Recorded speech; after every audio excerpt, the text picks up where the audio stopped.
How's everybody doing? I hope y'all can hear me out there pretty good. It's been a while since we've been on the City Lights with Eddie Dynamite. Universal Conscious Awareness, JR. We was finishing up on Agatha and Shambhala. I wanted to get to that and show you guys how it was basically created and what happened. I would say 26, 24 billion years ago. See, so I'm a studier and I do a lot of notes.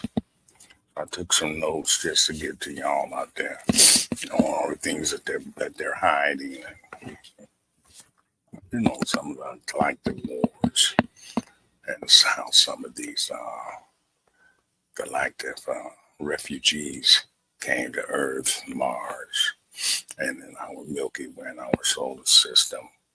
The 19th galaxy, which was called Ilalu, it's in the 19th galaxy. The Brew had left there because they needed to come here and find different metals such as gold, especially to save their planet. And so what happened was the Brew left on search for gold. They was on their way to Earth because they knew where it was. And now during that time, when the Brew was coming through, I think it was our Milky Way, it crashed into a planet called Marduk. That's Maldek. You can do your own research on this. And that planet was between Mars and Jupiter. It was in our solar system, and it had crashed. And Nibiru had crashed into the planet Marduk, and the Mardukians thought that they were under attack. Now remember, this is 24 billion years ago. Let me slow down. And so during that time, the living beings that had a population of about 1 billion people on the planet Marduk, they were living in what they called the sub-cities of that particular planet. It was called Marduk, and it was called Korans, along with other species. Thinking that they were under attack, they launched out 4 ships, and Nibiru defended themselves. Now, remember, Nibiru had an electrical magnetic problem coming into our Milky Way. They had veered off course. So that's what caused them to hit the planet Marduk.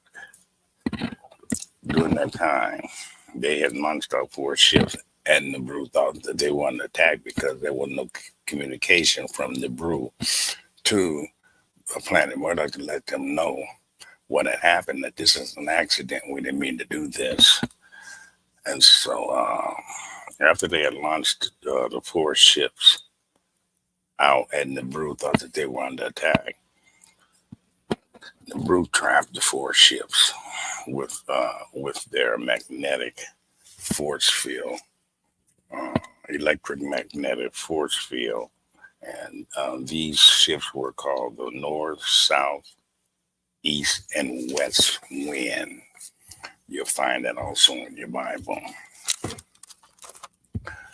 And during the crashing of on this particular planet, Marduk, after they had captured the 4 winds that they sent out, Nibiru started veering off of course, and it threw Saturn off, and it's what caused the rings of Saturn. It also threw Pluto and Mars off of their natural course. Nibiru was off of its course also, so you had a lot of stuff going on with the passing of Nibiru coming into our Milky Way just to seek, and they search for gold and other metals to help save their planet, which is Ilalu. And Ilalu, like I told you, it's like the 19th. It's in the 19th galaxy. They got 3 suns in this particular galaxy, and this is where Uridians stay. We'll get into that some other time. Okay, during that time, after they had came and did their little crashing into Marduk and told them they tore that up, and the Murdochians, they fighting with their lives because somebody's ran into their planet. And this, remember, Nibiru is huge.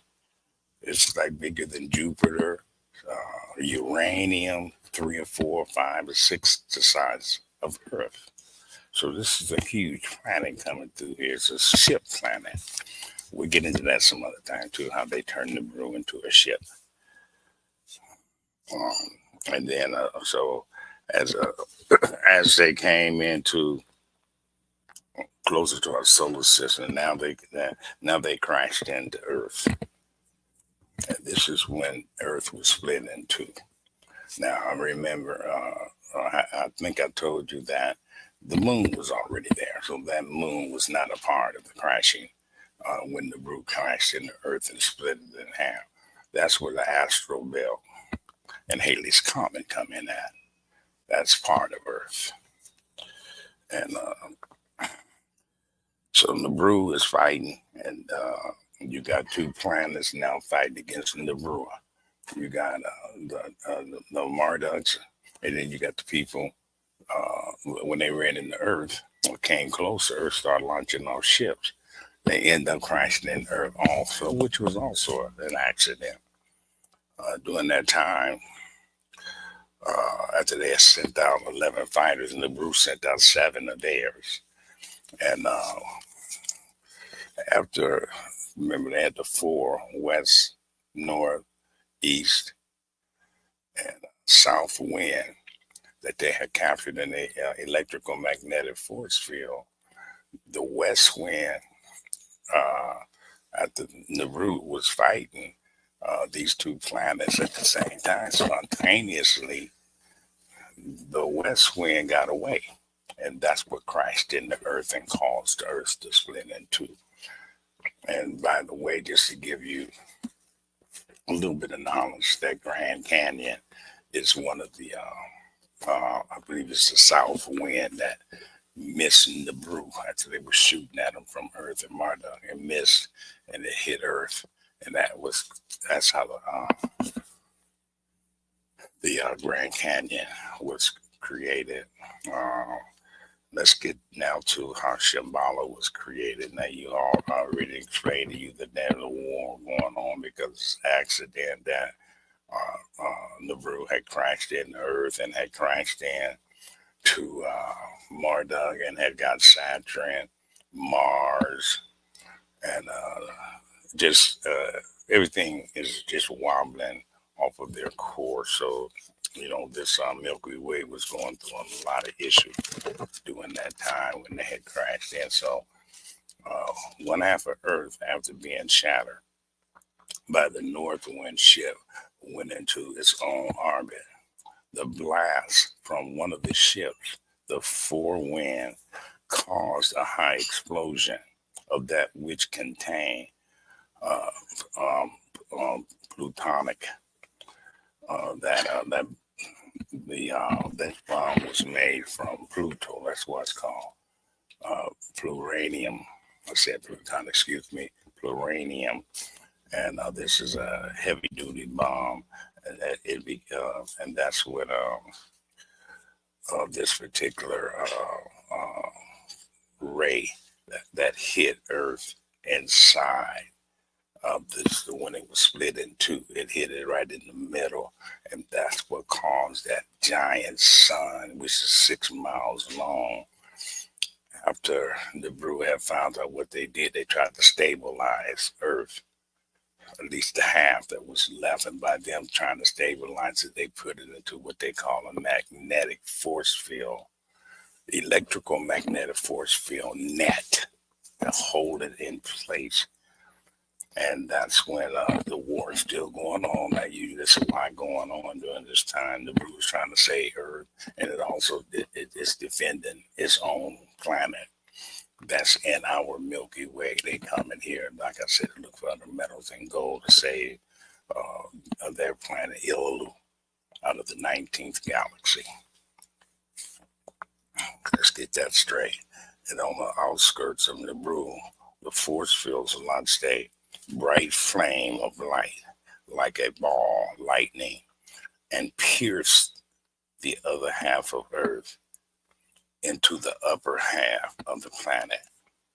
It tore straight down and gouged out a hole into the earth, the center of the earth.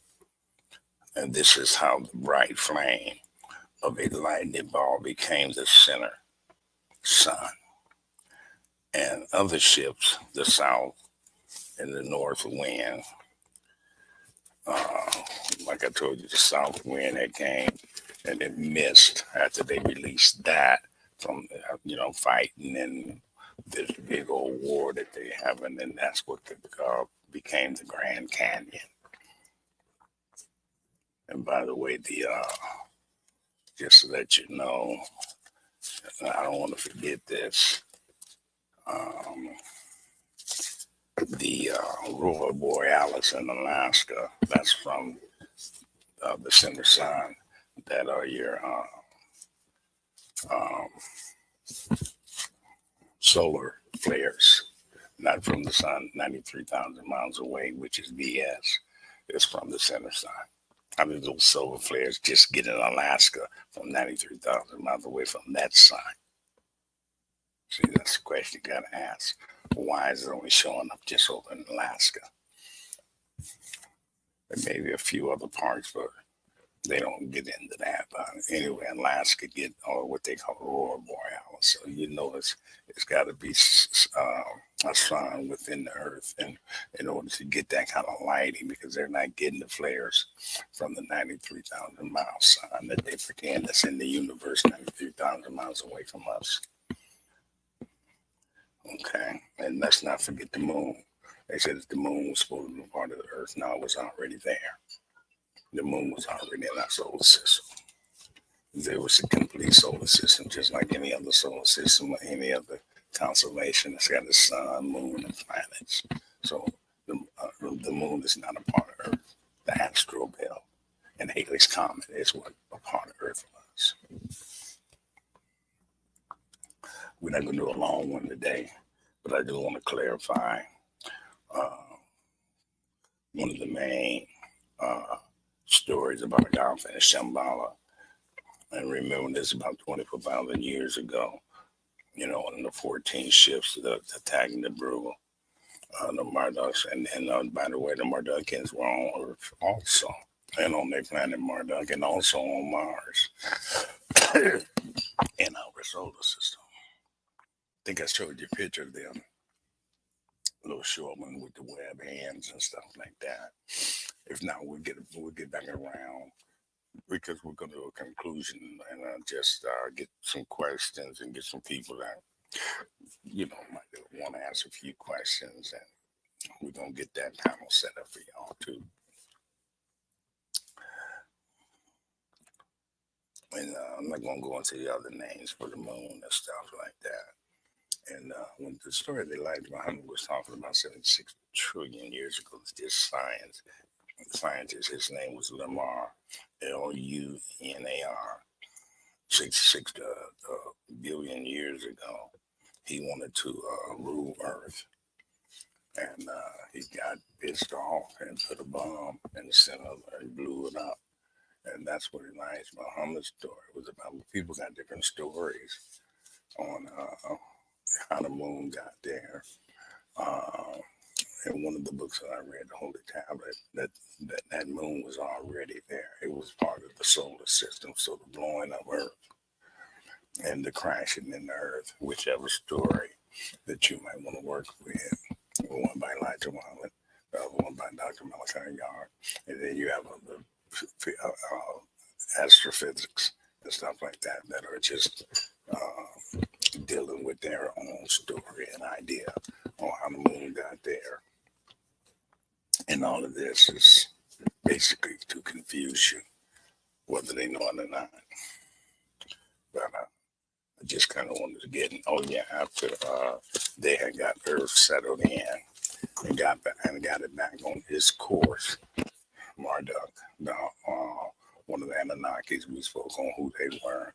You got agreeable and disagreeable Anunnakis. So Marduk one of the sons of Enki. After Earth was kind of settled and they had retained its control and got it back on its orbit and stuff. They went to work on Earth, looking for the gold and stuff like that. To take back the Illuminati in the 19th, in the 19th galaxy.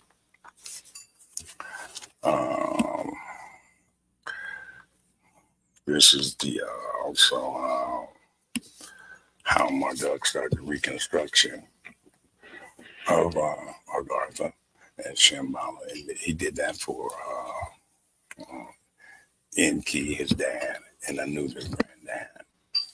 And so, everything has a birth record, just like Earth and this whole galaxy had a birth record. We're not going to get into that and how we go through the different stages of adolescence, maturity, and stuff like that. Well, it's the same thing with so above, so below. So we're talking about that some other time. I just want to give you guys a short story and a short history on how Shambhala was made. And we'll go into epigenetics on our next subject because Eddie, under the City Lights with Eddie Dynamite, want to do a short story on epigenetics, adrenochrome. Oh, we got some good stuff for you guys that we're going to start doing classes. They'll be free, man, like these other brothers on here, kind of cash out big and stuff like that. No, we just trying to set everything up so people can start learning. We're trying to get you guys to study. Quit listening to these Europeans on their history and their lies. And they're not a natural human being. You don't believe me, you start studying them. Start studying, you see that they're not natural. They're not a natural human being. They wasn't made from nature.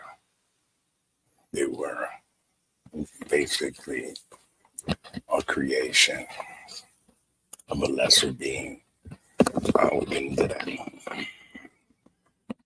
The story Yakub tells you about it, but it's deeper, way deeper than how it's being explained by the Honorable Elijah Muhammad. You had Bobby Hemmett explaining in a little more detail. You have Dr. Malachi Yard going into more detail. You have Farrakhan, this is Louis Farrakhan, that's going into more detail about how this beast, this Caucasian, how he was created.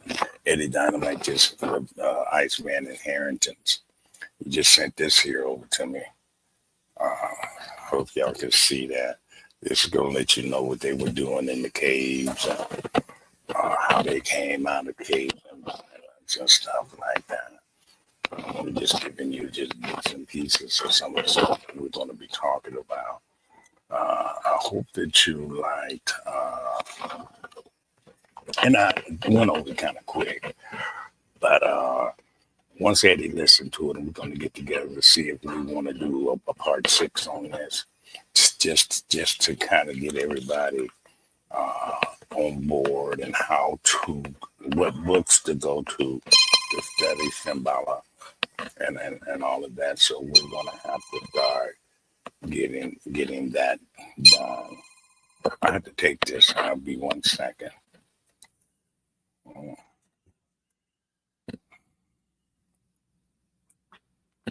But yeah, we're going to get into a lot of the stuff. And a lot of different writers, speakers, and stuff like that, and start looking at some of their patterns on how they feel that Shambhala was created, and how that they thought that the European not being a natural human being, or how he come into existence. And we're going to start telling you guys these secret names of some of these Anunnakis and who they are in the Bible and in the Quran, like Marduk. He's Michael the Angel. He has a lot of names. He's also Ra in Egyptian and in Babylon. Amun. He's the hidden god Amun. This is Michelangelo, Marduk, Amun, Ra. He's all them, same person. So this is what we're going to start actually getting you guys to start seeing. So we're going to have a pretty good study in the future. But I'm not going to hold you guys long. I just wanted to just kind of fill in some of the blanks that I left, and I lost a lot of stuff, so I couldn't go back to listen to what I had lost. So I kind of kept notes, and I said, okay, this is kind of where I were when on the last one that I did. I hope that I filled in some of the questions and curiosities, but you guys can hit us back with some questions and stuff like that. We're not shoving nothing down nobody's throat to make you believe in some in a God, because some people don't even want to know about it because they call it hell or Hades or the underworld, or where dead folks go. That's what they want you to believe, because they don't want you to know it exists. So they call it hell. Scary to death. But there's actually living beings down there. That's why they're all over in the Antioch. Japanese, Chinese, Russians, China. They all got stations over there because that's one of the entrances down to the center of the earth called Shambhala. They're all going there. And with that being said, y'all have a blessed one.